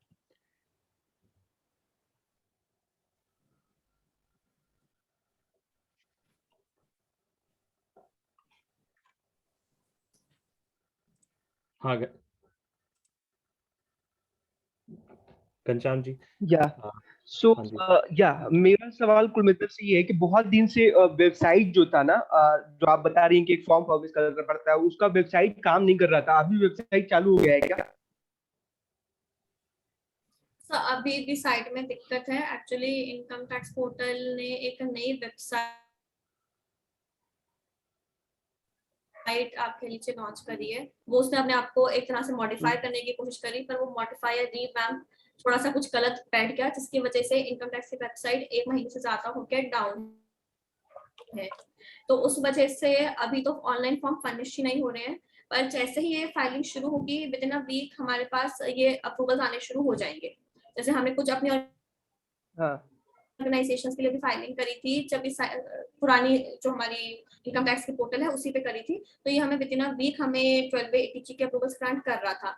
तो हम एक्सपेक्ट करते हैं जैसे ही एक अपनी वेबसाइट को पोर्टल को रिवैम्प कर लेते हैं, जैसे ही वेबसाइट शुरू होगी जो हमारे पुराने अप्रूवल्स भी रुके हुए हैं वो भी विद इन अ वीक आ जाएंगे, और जो हम नई एप्लीकेशन डालेंगे वो भी विद इन अ वीक वो हमें ग्रांट कर रहे हैं।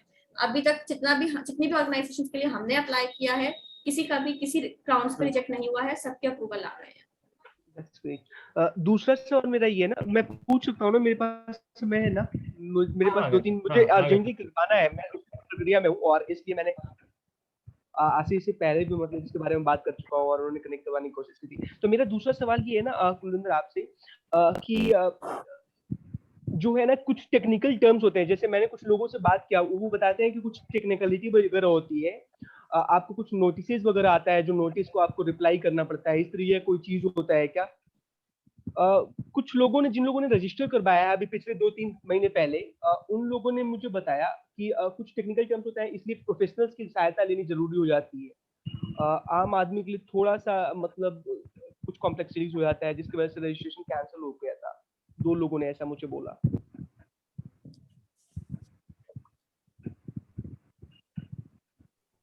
ऐसा इस बात में मतलब कितनी सच्चाई है, ये मैं आपसे जानना चाह रहा हूँ।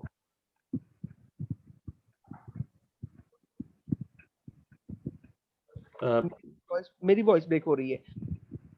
मैं फिर से अपना सवाल दोहरा रहा हूँ। अभी मेरी आवाज क्लियर है क्या अंकित?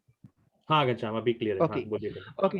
हाँ, तो मेरा सवाल ये है ना कि मुझे कुछ लोगों ने, जिन लोगों ने रजिस्ट्रेशन करवाने की कोशिश की थी खुद से अप्लाई करके, उन लोगों ने मुझे बताया कि कुछ टेक्निकल टर्म्स होते हैं, कुछ टेक्निकल इश्यूज होते हैं, कुछ नोटिसेस वगैरह आते हैं जिसको रिप्लाई करना पड़ता है, और जो लोग वो टेक्निकल थिंग्स नहीं जानते हैं वो लोग उसका नोटिस को टाइम पीरियड पर जवाब नहीं दे पाते हैं, जिसकी वजह से रजिस्ट्रेशन कैंसिल होने के चांसेस बहुत अधिक रहते हैं। और 2 लोगों का ऐसा हुआ है मेरे ग्रुप में। सर कौन सा रजिस्ट्रेशन और में? एटीजी का रजिस्ट्रेशन। मैंने आपको बताया पहले इसमें दिक्कतें आ रही थी। पहले क्वेश्चंस पूछते थे जहाँ पे आपको टेक्निकल प्रॉब्लम्स आती थी, पर इस समय अगर मैं बात करूँ, अगर कोई लेमैन भी 12A ATG रजिस्ट्रेशन के लिए अप्लाई कर रहा है तो उसमें वो कोई क्वेश्चंस नहीं पूछ रहे हैं, वो प्रोफेशनल रजिस्ट्रेशन ग्रांट कर रहे हैं फॉर द 3 इयर्स। कभी भी कुछ अगर दिक्कत आती है तो वो सिर्फ सोसाइटी, मतलब वो क्वेश्चंस जो उनके होते हैं वो सोसाइटी को लेकर ही होते हैं, ट्रस्ट को लेकर ही होते हैं, जहाँ पे हमें उनको उसके जवाब देने होते हैं। कुछ ऐसा टेक्निकल टर्म वो यूज नहीं करते जो हमारी समझ से बाहर हो। ओके, तो कोई नोटिसेस वगैरह का जवाब देने वाला सर पहले मैं आपको वो चक्कर नहीं है, ठीक है? हाँ, गॉट इट। मैं मुझे समझ पहले ये रजिस्ट्रेशन के वक्त आते थे जहाँ आपको जवाब देने होते थे, पर इस समय ऐसी कोई दिक्कत नहीं आ रही है। पर अगर आपको किसी मतलब प्रकार की कोई और जानकारी चाहिए जहाँ पे आपको टेक्निकल टर्म्स को समझना है, तो मैं आपके साथ अपना जीमेल शेयर कर दूंगी। आप वो क्वेश्चंस पुट अप कर सकते हो मेरे साथ, क्या टेक्निकल टर्म्स में आपको प्रॉब्लम आ रही है। बहुत ही अच्छा कुलविंदर, मैं अगला सवाल मेरा यही था ना कि आप क्या, जैसे आपने बोला ना, बस मैं लास्ट बता रहा हूँ इनसे बच्चों से। हाँ, जस्ट जो मुझे सहायता चाहिए उनके बारे में से बात कर रहा हूँ कि आपने अभी बताया कुलविंदर आपने कि आप रजिस्टर्ड बहुत सारे ऑर्गेनाइजेशन का आपने अप्लाई किया है, तो अगर मान लीजिए कि मैं कॉम्प्लेक्सिटी से बचना चाहता हूँ, मुझे कुछ दिक्कत आ रही है, तो क्या आप अप्लाई कर सकती हैं हमारे बदले में? जो भी आपकी प्रोफेशनल फीस होगी वो हम पे करने के लिए तैयार है, आप वो कर सकती हैं। हाँ जी बिल्कुल। ओके, तो ठीक है। सो मैं अभी, आप जब मेल अपना ईमेल एड्रेस ड्रॉप करेंगे तो वो मैं ले लूंगा और आपसे मैं कांटेक्ट करने की कोशिश करूंगा। Thank you very much. Thank you. Thank you अगला क्वेश्चन कुलविंदर जी, एक बात मैं पूछना चाहता था। आप उत्तराखंड बेस्ड हैं, लेकिन आप ऑल इंडिया लेवल पर 80G और 12A वगैरह के जितने भी हमारे बच्चे हैं, चाहे वो हिमाचल में बैठे हैं, चाहे वो दूसरे स्टेट में, यूपी में है, बिहार में है, तो आप सबका यहाँ पर बैठ के हेल्प कर सकती हैं, सबको गाइड कर हाँ सकती जी, हैं? बिल्कुल बिल्कुल मैं कर सकती हूँ। तो आप शेयर कर दीजिएगा, एंड आई थिंक हमारे सारे बच्चे चाहेंगे कि उनकी ऑर्गेनाइजेशन में उनको प्रोफेशनल हेल्प जी, मिल मैं जाए इस तरह आशीष की। जी और अंकित जी के साथ शेयर कर दूंगी, फिर आगे जिस तरह से होगा मैं पूरा सपोर्ट आपको रहेगा मेरा। That will be great. That will be great. Thank you, Kulwinder. Thank you. God bless. ठीक, तो अगला क्वेश्चन आई थिंक ये रंग कारवा की तरफ से आप कुछ पूछना चाह रहे थे? हाँ जी। Yeah. Hi. This is Vandana from Rang Karwa. Hi, Kulwinder. मेरा बस एक छोटा सा सवाल है। तो हमने अपनी ऑर्गेनाइजेशन लास्ट ईयर अक्टूबर 2020 में रजिस्टर की है और बहुत सारे कंप्लायंसेस हैं और हमें ITR वगैरह भी फाइल करनी है। And we have been trying to talk to different CAs और हर कोई इतना डिफरेंट कोटेशन देता है, कोई 15,000, कोई 25,000, and we just do not have any clarity over किस तरह के कंप्लायंसेस हैं और एक्चुअली मतलब एक जेन्युइन कॉस्ट क्या होगी ITR फाइल करने का या फिर एक्सटर्नल ऑडिट करने का। तो वो काफी हमें दिक्कतें आ रही हैं। हमें जेन्युइनली ये तो एक्चुअली प्रोफेशनल फीस ये लोग चार्ज करते हैं सारे CAs, और ये हर पर्सन वेरी करता है, हर पर्सन टू पर्सन वेरी करेगा। तो इसमें तो कोई फिक्स क्राइटेरिया नहीं होता। आप सिर्फ जानकारी इनसे ले सकते हैं कि एडिशनल जो हमारी गवर्नमेंट फीस होगी, गवर्नमेंट फिक्स्ड फीस होगी, वो कितनी होगी, और ओवर एंड अबव CA आप पूछ सकते हैं कि कितनी होगी। उस बेसिस पे आप कंपैरिजन करके आप डिसाइड कर सकते हैं आप किस CA को अप्रोच करना चाहते हैं, क्योंकि ये हर स्टेट का, हर जगह का सारे CAs अलग अलग प्राइस कोट करते हैं। इसके लिए कोई फिक्सेशन नहीं है कि मतलब क्या किसके लिए चार्ज कर रहे हैं। मैं आपको लीगल कॉम्प्लायंस जरूर बता सकती हूँ, पर एक्चुअली ये प्रोफेशनल वर्क होने की वजह से सबके जो फीस होती है, फीस क्राइटेरिया होता है, वो डिफरेंट होता है। अगर आप मेरे से मतलब गवर्नमेंट की फीस जानना चाहती है कितनी इन्वॉल्व होती है, तो वो मैं आपको जरूर बता सकती हूँ। Yes, sure. I think मैं सबका टाइम नहीं लेना चाहूंगी. Maybe we can, if I have your contact, तो maybe we can reconnect later. I'll share the contact details with you all. Yeah. Thank you. Thanks, Vandana. We will share the contact details with everyone. Next question, I think Pritika, आप कुछ पूछना चाह रहे थे? हाँ जी, Kulwinder, first of all, thank you. आपने वो details दी। तो मेरा question was similar to I think what has already just been asked. Especially जो audit की बात होती है, so basically saying that can one manage the filings, जो annual filings होती है by themselves, या especially जब audit में आपने बोला वो भी mandatory होता है, तो उसमें do we have to necessarily involve a CA or a CA firm for doing it? या अगर Yes, ma'am. We have to involve chartered accountant to get the books of accounts audited. We cannot we cannot file the income. We can file the income tax return of our own, but that's only possible if you do not want to claim the exemption of 12A and 80G, and plus your gross total income, that is the donation amount that you have received, does not exceed 2,50,000.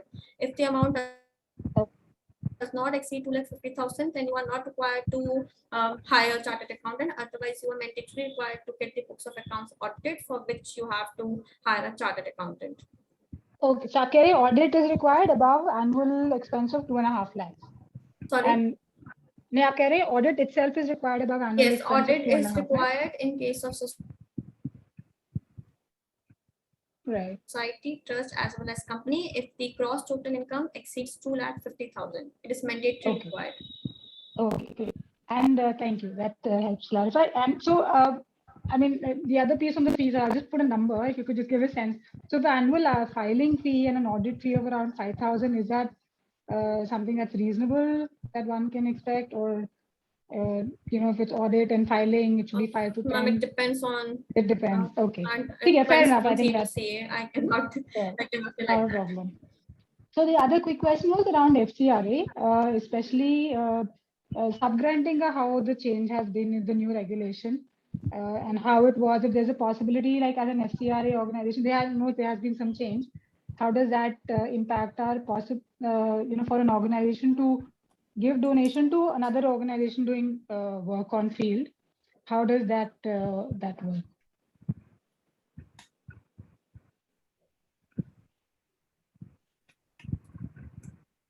Did you get the question, Kulwinder? No, I could not get the question. I was writing that only. Voice is continuous. No, I'm saying that for FCRA, if you breaking. have an So if you could please write the question, or you can repeat it again. Yes. I'll type it and I'll say it. I'm just saying for FCRA, can you then, if you have an FCRA, can you as an organization give it to another organization also? Ma'am, your voice is again breaking. So can you please write down the question? Just doing that. I think Kritika is writing the question. I think the question was if you have FCRA, अगर आपके पास FCRA है, आप किसी दूसरी organisation को वो दे सकते हैं क्या? I think कृतिका यही क्वेश्चन था आपका, राइट? हाँ जी जी, अगर आप नया प्रोविजन आया है तो उसने कहा है कि अगर आप FCRA ऑर्गेनाइजेशन है, आपके पास FCRA का रजिस्ट्रेशन है, तो आप दूसरी FCRA ऑर्गेनाइजेशन को दे सकते हैं, पर FCRA नॉन FCRA को नहीं दे सकता। FCRA को दे पाएगा, FCRA नॉन FCRA को नहीं दे पाएगा। तो अगर मेरी सोसाइटी ट्रस्ट रजिस्टर्ड है FCRA, तो मैं किसी और को डोनेशन दे सकती हूँ जो सोसाइटी ट्रस्ट रजिस्टर्ड है अंडर FCRA। हाँ जी, so Kulwinder, what I heard was पहले ये था, but January में some changes have come in which says that now you can't give sub grant to another organization at all, and all FCRA organizations have to be doing field work themselves. मतलब ये Jan में या Feb में कुछ changes आए हैं, is what I was told. I mean, I haven't seen documents myself. कुछ changes आए हैं। पहले तक ये था कि हम नॉन FCRA को भी दे सकते थे, पर जितनी मेरी जानकारी है, अब ये अमेंडमेंट आई है FCRA सिर्फ FCRA को ही दे पाएगा। ठीक है, okay, thank you. I think next question Amit से है। Amit hello, good evening. Amit, मेरा एक क्वेश्चन था। एक्चुअली हमने लास्ट ईयर अप्लाई किया था खुद से, जो पोर्टल होता है इनकम टैक्स का, उस पर अप्लाई किया था। तो एक 15 पॉइंटर का क्वेश्चन आया था, उसमें 2-3 पॉइंट्स थे जिसपे मुझे डाउट। किस चीज का रजिस्ट्रेशन, किस चीज के लिए अप्लाई किया था? 10G के लिए जो फॉर्म होता है 1280G का, उसको अप्लाई किया था। एक तो ये था, details of payment made to specified person covered U/S 13(3) of the IT Act with name, address, PAN, also furnished year with total amount paid during this last year। तो इसका एक मतलब। सेकंड, एक और चीज था, details of public donation, corpus donation with specific purpose है जी, corpus donation with specific purpose received in last few years, उसके बारे में जानकारी name, address, PAN, जो पहला क्वेश्चन है वो था जी, जो पहला आपने कहा वो सेक्शन 13(3) का बताया आपने। सेक्शन 13(3) होता है payment to specified persons. Payment to specified persons का मतलब है payment to trustees, payment to members of the society. ये कहता है कि अगर आपने सोसाइटी से, ट्रस्ट से किसी भी तरह की पेमेंट करी है कोर्ट ऑफ ट्रस्टीज को, जैसे कि आपने रेंट दिया है, आपने सैलरी दी है, तो आप उसकी जानकारी दें। फिर वो कहता है, साथ में इसमें ये भी लिखता है, अगर जो आपने रेंट दिया सपोज या सैलरी दी, वो हमारी जो आप किसी और को पे करते, क्या उसके हिसाब से ही है, मतलब क्या उसकी कैपेबिलिटीज के हिसाब से है, फेयर मार्केट वैल्यू के हिसाब से है। अगर एक्सेस में होगा तो वो उसको उतने अमाउंट को डिसअलाउ कर देगा। आपको 12A का जो अप्रूवल है वो भी वो ग्रांट कर सकता है अगर वो आपका फेयर मार्केट वैल्यू से एक्सीड करेगा। वैसे एग्जांपल से समझा देती हूँ। सपोज मैंने किसी को कोई रेंट की पेमेंट करी 50,000 रुपीज, तो हम कहेंगे कि वहीं की और लोकेलिटीज में जो आप रेंट पे कर रहे हो वो 50,000 ही है कि ज्यादा है। अगर हम कहें कि और जगह पे ज्यादा है तो वो कहेगा कि आपने एक्सेसिव पे किया है, अनरीजनेबल पे किया है, तो वो आपने गलत पे किया अपने ट्रस्टीज को फायदा पहुंचाने के लिए। पर अगर मैं कहूँ कि सब जगह वहाँ पे रेंट नॉर्मल कोर्स में भी 50,000 रुपीज ही दिया जाता है, तो हम कहेंगे हमने पेमेंट जरूर करी है स्पेसिफाइड पर्संस को, पर वो एक्सेसिव नहीं है, अनरीजनेबल नहीं है, रीजनेबल है जो हमने उनको पेमेंट करी है। इसमें सिर्फ रेंट और डिटेल्स मांगता है ये चेक करने के लिए कि आपने कुछ ट्रस्टीज को पेमेंट तो नहीं करी जो कि एक्सेसिव और अनरीजनेबल है। नहीं, कुछ भी हो सकती है, किसी भी तरह की पेमेंट। ये मैंने सिर्फ एग्जांपल कोट किया रेंट और सैलरी का। आपको किसी भी तरह की पेमेंट आपने अगर करी है उसके लिए किसी भी तरह की पेमेंट हो सकती है। जैसे कि हम कोई सामान खरीदते हैं या फिर कोई मेडिकल ट्रीटमेंट कराते हैं, अगर उसका बिल्स होगा तो उस चीजों की जरूरत नहीं है। हाँ बिल्कुल सर, हो मतलब वो वाली वैसे पेमेंट डायरेक्ट पेमेंट नहीं होगी, वो डायरेक्ट पेमेंट नहीं होगी, वो इनडायरेक्ट पेमेंट होगी। तो हम कभी भी नहीं कह पाएंगे कि वो तो पेमेंट टू ट्रस्टी है, वो तो हम कहेंगे पेमेंट टू वेंडर है। वैसे जहाँ पे डायरेक्ट पेमेंट टू ट्रस्टीज होगी वहां पे स्पेसिफाइड पर्सन की payment to specified person section 13(3) की बात आएगी। ठीक है। और ये जो था कि जितने भी डोनेशंस हैं, चाहे वो कॉर्पोरेट मैं आपको फिर थोड़ा जनरल डोनेशन और कॉर्पोरेट डोनेशन के बारे में आप पूछ सकते हैं। वो जी sir, actually general donation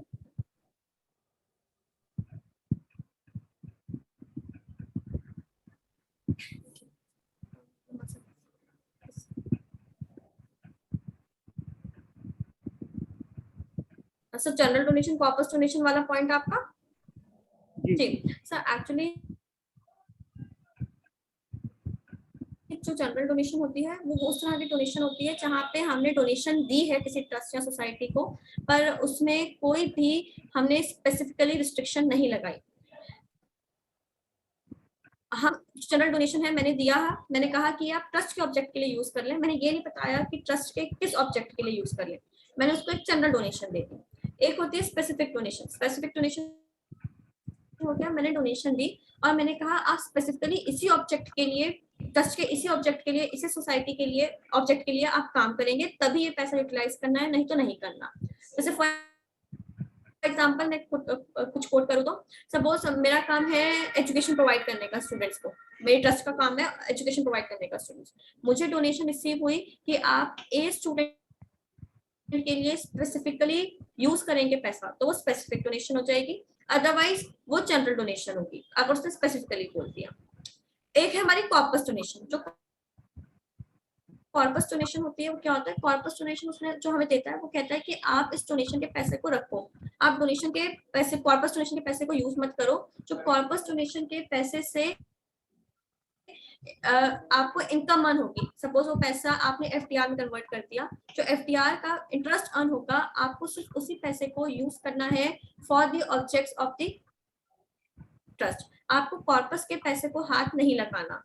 corpus के पैसे को हाथ तब लगाना है जब आपकी ट्रस्ट सोसाइटी का किसी, अगर वो डिसोल्यूशन वाली स्टेज पे आ जाए तब आपको पैसा यूज करना है, अदरवाइज कॉर्पस डोनेशन को आपको फिक्स्ड इंटैक्ट रखना है, उसको पैसे को हमेशा बनाए रखना है, उस पैसे को किसी असेट के रूप में रख लो, उस पैसे को एफडीआर के रूप में रख लो, पर उसको आपको ट्रस्ट सोसाइटी के ऑब्जेक्ट्स के लिए यूज नहीं करना है अनलेस एंड अनटिल वो डिसोल्यूशन की स्टेज पे आ जाए। यानी जैसे आप कह लीजिए, मैं ये कहूँ कि हम थोड़ा सा अपनी सेविंग करके रखते हैं ना बुढ़ापे के लिए,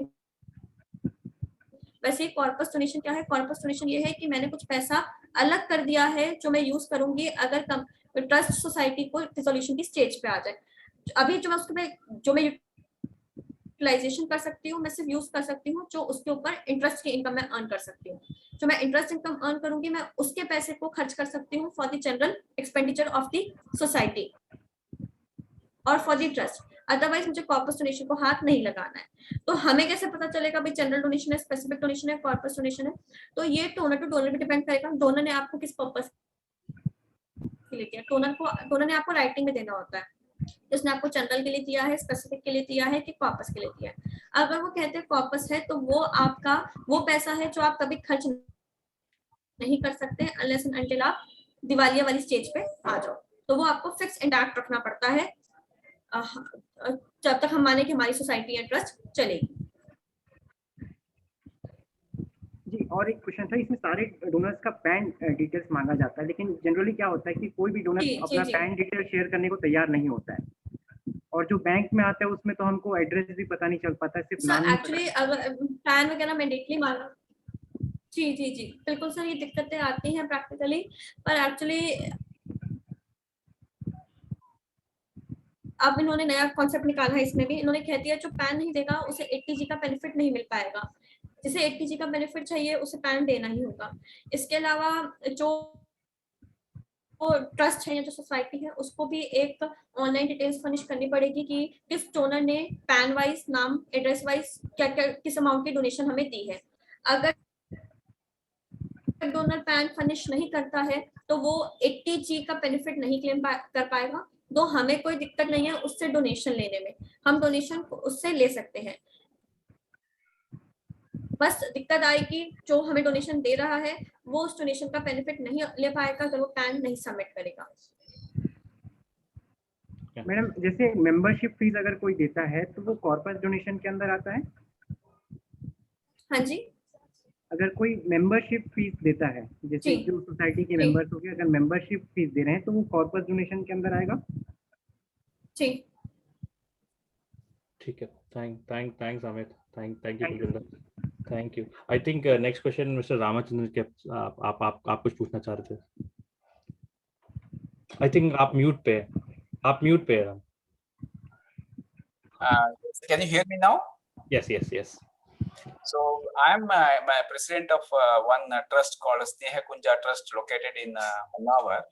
It was registered in 1976 under the Bombay Trust Act. But now, after in 2001, all these trust acts were, because it is part of the Karnataka, that was repealed. So we have FCRA, we have ATG, we have 12A and all these requirements. But now if you want to register the amendments, there is no charity commission, there is no trust act for Karnataka. How do we sort out this issue? Some auditors, some chartered accountants say, no, you have to dissolve it, you have to register a new trust. So but then we will lose all these benefits. So we have some property, we have some projects. You have to make some amendments in the objects of the trust. Sorry? You have to make some amendments in the. So, but then how do you register those amendments? Of the trust? Of the amendment, suppose you bring some amendments to the trust, how do you register it? Because there is no charity commissioner, there is no trust act at all. So no, the registrar of society. So actually, I have to check with the laws of Karnataka. Sorry. So I have to check with the laws of Karnataka. I would deeply appreciate. Exactly, do not know what is but procedurally it is different from state of Uttarakhand. Yeah, but we seek your help, madam. I mean, how to sort out this issue? Maybe if you can give your contact details, I can call you and then maybe through some. Surely, sir. Yeah. All right. Mr. Ramsar, we will also surely, share. Sir, I'll be sharing my contact details with Ankit ji. They'll provide you the contacts. Yes, exactly. So we'll share the details with you, Mr. Ramsar. Thank you very much. No problem. I think the next question, Sashi, I think आप पूछना चाहते थे. Yes. Good evening. I'm Sashi. I'm right now in Bangalore, but we have a society registered in Delhi since 1978. We have our 12A, ATG, FCRA, everything. Now the Delhi Registrar of Societies says that we have to do everything online. They have given a portal FSMIS, with FSMIS, and we have to put up all. FMS, yes, we have to put up all our details on that portal. Now, the only two categories there are new registrations, and the second one is amendment to, any existing organization. So, do we have to put up the details on the second category? Is that the way to go about it? Because they're not asked. Yes. There is only one option, and that's option. Because they are not asking any details. That option will be amendment to the organization, to the society. Sorry. No, they are not asking any details of the existing society like registration number, nothing. Still, you have to choose the option of amendment, and because we have to digitalize it from manual. Okay, so we just upload all the details with on the amendment. This thing. Yes. Okay, ma'am. Thank you so much. Okay. Thanks. Thank you very much. Thanks. I think अगला question Prathamesh आप पूछना चाहते थे. Yes, am I audible? Yes. Ma'am, we are a group of 10 people who wish to work in social sector, but we are a bit confused whether to register our company as private limited company or in Section 8. So you're confused in regard to? Register our company as private limited company or register it as under Section 8. So actually, if you will form it as a private limited company, then you cannot work for the objects of the public. Even if you work for the objects of public, then you will not be able to obtain the benefits of 12 and 8G because you are registered as private limited company. Usually, private limited company is formed for profit activity, for earning the profits. You cannot form a private limited company with the objects of public welfare. Section 8 companies formed only for the welfare of public. That is, it can be formed as NGO. So if you have to work for the welfare of public, then you have to choose Section 8 company. If you have to work with the object of profit, then you can get yourself registered as a private limited company. Okay, ma'am. Thank you. Got it. Chat में प्रीतिका जी ने एक और question पूछा है, can a trust be dissolved if the deed mention it's irrevocable?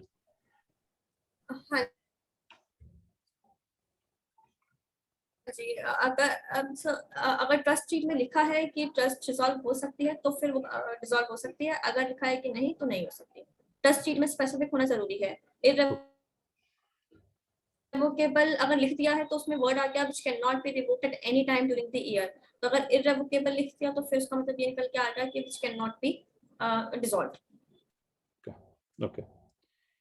Okay, और किसी को कोई क्वेश्चन है कुलविंदर जी के लिए?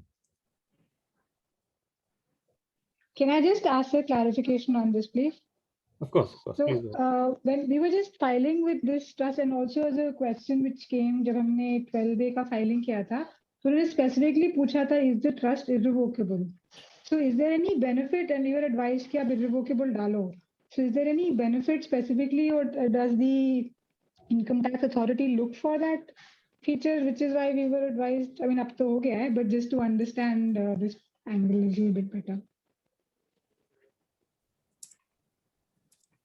Well, a clarification आया था where they asked again that is the trust irrevocable. So, is there any benefit of that really?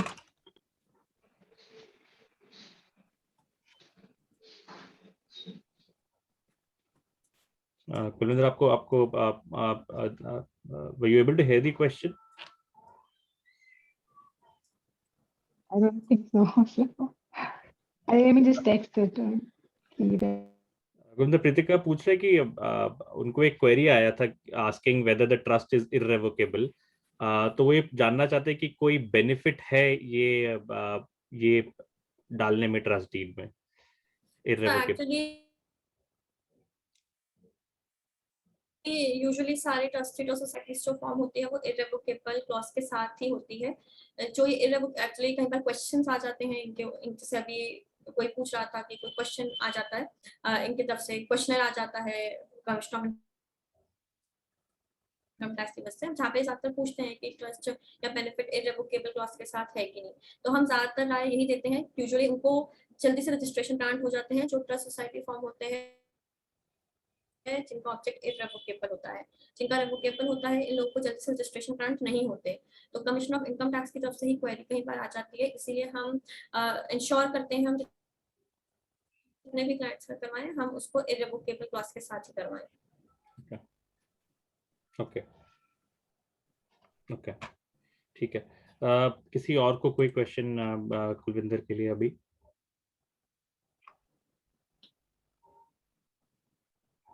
हाँ जी, रामेश्वर जी बोलिए। तो मेरा प्रश्न ये सोसाइटी और संस्था को लेकर था कि जैसे कुछ लोकल लेवल पे एक समिति बनाई जाती है कुछ लोगों को जोड़ के, तो क्या इसका कोई प्रोसेस बता सकते हैं कि अगर कोई समिति बनाना है, जैसे कि एक तो एनजीओ बनता है, दूसरा ट्रस्ट बनता है जो आप जी समिति कह रहे हैं ना, समिति होती है सोसाइटी या ट्रस्ट है। हम बस ये है कि हम एंड में हमारे पास कोई जैसे कोई नाम है, मैं उसको नाम ऐसा भी दे सकती हूँ टैक्स ट्रस्ट समिति या टैक्स ट्रस्ट ट्रस्ट, वैसे कोई फर्क नहीं है। वो तो आपने जो नाम दिया दिया है उसको नाम ट्रस्ट ना देके, सोसाइटी ना देके उसे नाम समिति दिया है, पर समिति भी फॉर्म होती है एज सोसाइटी, या समिति भी फॉर्म होती है एज ट्रस्ट, या फॉर्म एज कंपनी। तो समिति कुछ अलग चीज नहीं है, समिति है ट्रस्ट सोसाइटी में से ही कुछ। अच्छा, तो मेरा सवाल ये था क्योंकि उसमें ऑडिट वगैरह करने का कुछ ज्यादा दिक्कत नहीं होता है कि मैंने आपको बताया ऑडिट के लिए रिक्वायरमेंट 2.5 लाख की होती है। अगर आपकी 2.5 लाख इनकम ज्यादा होगी, आपके पास 12 ATG का रजिस्ट्रेशन होगा, तो आपको अपनी समिति का ऑडिट करवाना जरूरी होगा। अगर आप 12 ATG में रजिस्टर्ड नहीं है तो आपको ऑडिट करवाने की रिक्वायरमेंट नहीं होगी। पर सोसाइटी अगर आपकी बनी हुई है तो सोसाइटी वाले हर साल आपसे बैलेंस शीट मांगते हैं, हर साल एनुअली मांगते हैं लिस्ट ऑफ मेंबर्स क्या है, तो आपको हर साल सबमिशन करना पड़ता है। तो आपका वो आपको देखना है। अगर 12 ATG रजिस्टर्ड है तो जितने भी 12 ATG ऑर्गेनाइजेशन रजिस्टर्ड होती हैं उनके ऊपर कहीं ना कहीं मैंडेटरी रिक्वायरमेंट आ जाती है ऑडिट करवाने की, क्योंकि उनकी इनकम 2.5 लाख से ज्यादा पहुंची जाती है। Okay, thank you. तो कुलविंदर, हमारे नॉन प्रॉफिट कंपनी में हमको वो सारे पूरे प्रोविजंस करने पड़ेंगे, पूरे जो हमारी प्राइवेट लिमिटेड कंपनी में होते हैं normally, like there be a board. अगर नॉन प्रॉफिट कंपनी फॉर्म होती है तो जैसे एक प्राइवेट लिमिटेड कंपनी को कंप्लायंसेस फॉलो करने होते हैं, वही सब नॉन प्रॉफिट कंपनी को भी फॉलो करने होते हैं। इसीलिए बोर्ड ऑफ डायरेक्टर, हाँ, ओके। मैं शुरू से ही कहती हूँ उसमें बहुत ज्यादा इन्वॉल्व होती है। जो गवर्नमेंट की फीस होती है वो भी, और जो सीए वो एग्जीक्यूट करना होगा वो प्रोफेशनल फीस के तौर पे भी कुछ ना कुछ चार्जेस ले लेगा, जो कंपैरेटिवली बहुत ज्यादा हो जाती है एक सोसाइटी, एक कंपनी के लिए। छोटी कंपनी के लिए बहुत ज्यादा हो जाएगी। अगर किसी कंपनी को अच्छी डोनेशन आती है उसके लिए बहुत बड़ा अमाउंट नहीं होता, पर अगर एक छोटी सी कोई कंपनी फॉर्म हुई है, सेक्शन 8 कंपनी, जिसको बहुत ज्यादा भी इनिशियली डोनेशन रिसीव नहीं हो रही है, उसके ऊपर ये हेवी बर्डन हो जाता है, क्योंकि ये गवर्नमेंट फीस और प्रोफेशनल फीस बहुत ज्यादा लेवी होनी शुरू हो जाती है। करेक्ट। और जैसे सोसाइटीज में एजीएम वगैरह करते हैं, उनकी सब रिटर्न्स फाइल करते हैं, ट्रस्ट में उस सब की जरूरत नहीं है। ट्रस्ट में तो ऑडिटेड बैलेंस शीट चलेगी। ट्रस्ट में कहीं रिक्वायरमेंट नहीं है। अगर सिर्फ आप ट्रस्ट की तरह बने हैं और 12 और ATG का रजिस्ट्रेशन नहीं है तो फिर तो आपको उस केस में आपको सिर्फ ITR ही फाइल करनी है। पर ट्रस्ट है और आपको 12 ATG की रजिस्टर्ड है, फिर आपको उसका ऑडिट करवाना है। उसके अलावा उसमें और कोई रिक्वायरमेंट नहीं है, और कोई फाइलिंग की रिक्वायरमेंट कहीं पे भी नहीं है, ना ही ट्रस्ट के अंदर, ना ही कोर्ट के अंदर, ना ही किसी डिपार्टमेंट को। Thank you. ना ही इनकम टैक्स में उसके अलावा। Thank you sir. किसी और को कोई क्वेश्चन कुलविंदर के लिए? आई थिंक हम 1 या 2 क्वेश्चन और कर सकते हैं, और बस 8 मिनट है।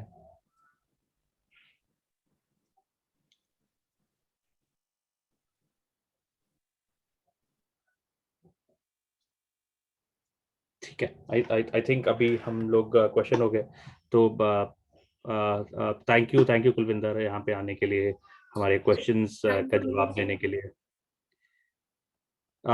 हम लोग किसी को भी किसी तरह की मतलब कोई और जानकारी चाहिए हो जो यहाँ पे क्लियर नहीं हो पाती है, तो उसके लिए हम फोन पे कांटेक्ट कर सकते हैं। ठीक है। तो जो सब अटेंड करें, हम लोग कुलविंदर जी का कांटेक्ट डिटेल्स आपके साथ शेयर कर देंगे। अगर आपको चाहिए हमसे तो आप हमसे भी मांग सकते हैं जल्दी, बट हम वैसे भी शेयर करने का प्लान करेंगे, and you can reach out to her. All right. Thank you so much, Kulvinder. Thank you for clearing out so many doubts.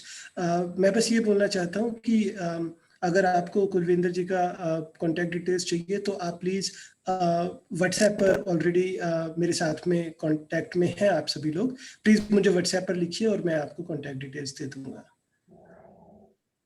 I hope that will be all right.